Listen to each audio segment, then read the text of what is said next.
On Friday, October 1, 1971, after 7 years of planning, about 10,000 visitors converged near Orlando, Florida, to witness the grand opening of Walt Disney World. The Magic Kingdom, encompassing approximately 107 acres, featured Adventureland, Fantasyland, Frontierland, Liberty Square, Tomorrowland, a Main Street USA, and about 5,500 cast members. MK was the only theme park at WDW. Resort planners scheduled the opening in October in the hopes that estimated crowds would be small, and they were. 2 days before the opening of Walt Disney World, the Florida Highway Patrol had issued a statement that they believed as many as 300,000 people might try to be among the first to get into the Magic Kingdom. Fortunately, the small crowd of 10,000 on October 1, 1971 allowed any problems that sprang up to be fixed with minimal inconvenience, unlike Disneyland's chaotic grand opening day. Even official dedications and other media events were held off until later in the month so as to make sure everything ran smoothly. The park's actual dedication didn't take place until October 25. The early morning found guests driving around the toll plaza over and over, trying to steer their way in to be the first visitors to the Magic Kingdom. William Windsor, Jr. and his family from Lakeland, Florida, were among the first guests to enter through one of 14 turnstiles. They had slept in their car overnight at a nearby roadside rest area. Mickey Mouse himself cordially led William, his wife Marty, and their 2 sons, Jay and Lee, into the new park. Reporters swarmed the Windsor family, bombarding them with questions as cameras flashed, and the Disney Dixieland Band played "It's a Hot Time in the Old Town Tonight." The Windsors then took part in a Main Street parade, riding in an antique fire engine, accompanied by Debbie Dane, Walt Disney World's first ambassador, and Mickey Mouse. Walt Disney World also debuted 2 property hotels, the 15-story Contemporary Resort and the Polynesian Village Resort, both built by U.S. Steel and both connected by a monorail system. The hotels were conceived by WED Enterprises and the Los Angeles architectural firm of Welton Beckett and Associates. U.S. Steel was to originally own the hotels, but just before opening, Roy Disney decided to buy out their interests and let Disney run the hotels themselves. The Contemporary, originally to be called the Tempo Bay Hotel, featured something probably never seen before by vacationers, a monorail running directly through the middle of the A-frame structure's 10-story atrium. The hotel's construction began with steel frames being erected on site. Later modular pre-constructed guest rooms were lifted into place by crane. The original idea of these modular rooms was to facilitate very rapid renovations and maintenance. A supply of extra rooms could possibly be maintained and periodically refurbished with updated decor and furniture. Once these new rooms were ready, the idea was that existing outdated rooms could simply be unbolted from the frame and swapped. But due to settling and shifting of the main steel frame, the original rooms obviously became immovably bound into the structure forever. The guest rooms originally inserted in the Contemporary remain in the resort to this day. The Polynesian Village Resort, originally planned to be a 12-story high-rise hotel and at one time referred to as the South Seas Resort, opened on the south shore of Seven Seas Lagoon.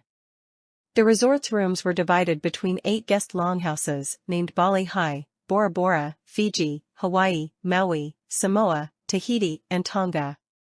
Although in October 1999, the names were changed.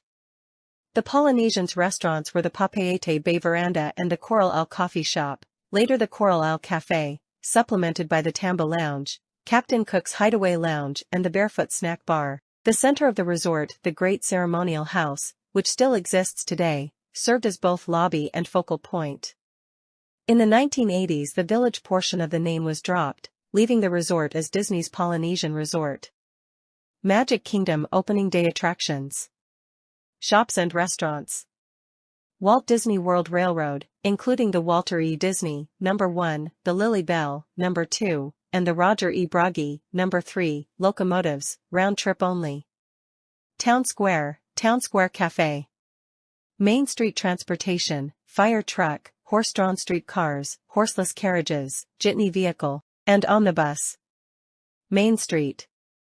Market House Store, Camera Center, Coca-Cola Refreshment Corner, House of Magic Shop, Penny Arcade Attraction, Main Street Confectionery Shop, Emporium Store, Main Street Bake Shop, New Century Clock Shop, Main Street Cinema Attraction, and Crystal Palace Restaurant. Adventureland. Adventureland Veranda Restaurant, Jungle Cruise Attraction, Swiss Family Treehouse Attraction, and Sunshine Pavilion Attraction, also known as Tropical Serenade, sponsored by the Florida Citrus Growers. Bear Country, Country Bear Jamboree Attraction. Fantasyland, Dumbo Flying Elephants Attraction, Mad Tea Party Attraction, Snow White's Adventures Attraction, Pinocchio Village House Restaurant, Cinderella's Golden Carousel Attraction, Mr. Toad's Wild Ride Attraction, Mickey Mouse Revue Audio Animatronics Musical Attraction, It's a Small World Attraction, and Skyway to Tomorrowland Attraction. Frontierland. Frontier Shooting Gallery, Frontier Trading Post Shop, Pecos Bill Cafe Restaurant, Mike Fink Keel Boats Attraction, Mile Long Bar, Diamond Horseshoe Review Attraction. Liberty Square. Hall of Presidents Attraction, Columbia Harbor House Restaurant, Heritage House Shop, Liberty Tree Tavern Restaurant, and Haunted Mansion Attraction. Tomorrowland. Skyway to Fantasyland Attraction, Grand Prix Raceway Attraction, Mickey's Mart Store, and Tomorrowland Terrace Restaurant. Cinderella Castle, King Stephen's Banquet Hall. When Disney World first opened, and for many years thereafter, guests purchased a book of ride tickets, similar to what you would get at a carnival or fair. The book consisted of A through E tickets, with the E tickets being the best rides. E-ticket attractions included 20,000 Leagues Under the Sea, Haunted Mansion, Jungle Cruise, Small World, and the Hall of Presidents. 7 Adventure Ticket Book, Adult $4.75, Junior $4.25, Children $3.75, included transportation, admission to MK and 7 Adventures. 11 Adventure Ticket Book, Adult $5.75, Junior $5.25, Children $4.75, included transportation, admission to MK and 11 Adventures. General admission, Adult $3.50, Junior $2.50, Children $1, included unlimited use for 1 day of transportation system, admission to MK and all free shows, exhibits, and entertainment. Parking, 50 cents per automobile. Walt Disney World held a 3-day grand opening celebration, starting on October 23. Celebrities like Bob Hope, Julie Andrews, Rock Hudson, Jonathan Winters, Annette Funicello, and Fred McMurray arrived in Orlando on that day to begin WDW's official opening festivities. The official grand opening celebrations of Disney's Contemporary and Polynesian Village resorts took place on October 24.